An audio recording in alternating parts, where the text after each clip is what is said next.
Hey guys, it's Mr. Davis again. I hope this video finds you well.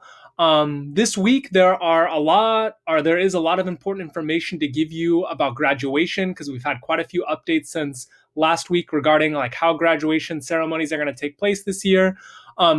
Please check back each week. This is going to be how we communicate to you. Unfortunately, I don't have a ton of updates about Disneyland refunds, Chromebook returns, textbook returns.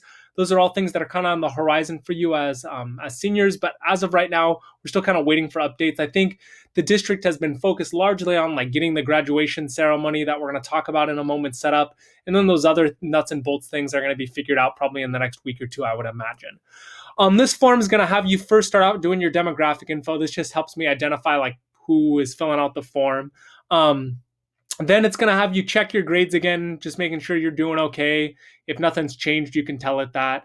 If we still have not reached out to you, I've notified the counselors like who via that last survey kind of said like, oh, I haven't heard from anybody. They have your contact info that you provided. Hopefully they'll be reaching out to you this week or next week. We're trying to call every single senior and have a one-on-one conversation with them about their grad status. Most of you are probably doing just fine, but it's just making sure graduation-wise you have all your ducks in a row so that when May ends, you have your high school diploma. Now, let's talk about graduation. I said this in the last video that unfortunately at this time, there is no sign that there's going to be an in-person ceremony being held. I know somebody asked me a question like, is there a plan maybe to do one in the summer or in the fall? I don't believe that is the case. At least that's not what's been communicated to us. That might change. As of right now, though, it seems like the graduation ceremony that's being planned for you guys this year is going to be a distanced survey.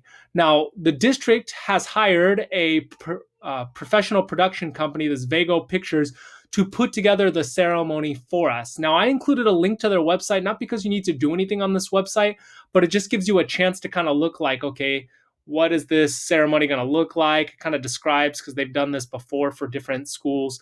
In fact, Lincoln Unified, I don't know if they've used this company before, but they do broadcast the ceremony, the in-person one. So they're somewhat familiar with like doing distant ceremonies, though I think this one is going to be more produced than previous ones, which were just recording the in-person ceremony. Just kind of gives you a chance to check out their website. You don't have to do anything on there, like I said. Okay. For the ceremony, okay, you are, as a graduate, if you are graduating on time, you're passing all your classes, you've met all the graduation requirements, going to be featured in the video. Now, there are two ways that you can be featured in the video, and then there's an option if you don't want to be, which I'll talk about in a moment.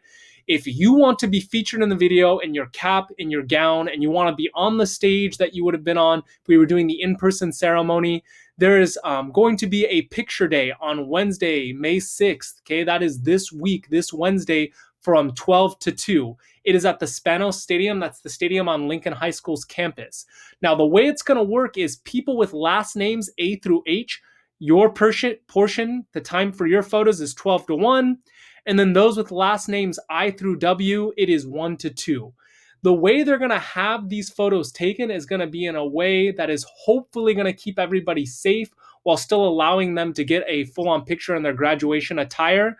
The way it sounds like it's going to work is you're going to show up to Spanos Stadium and remain in your car. They want you to enter from Alexandria Palace. These directions are posted on the Google form so you can see. You're going to stay in your car.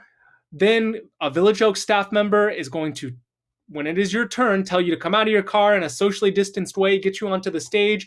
I think you're going to hold like a faux diploma. You're going to be in your cap and gown, take the picture. I don't know if there's anything else planned aside from that. They're then going to have you go back to your car before they have the next person do it. At least that's what this letter seems to explain, okay?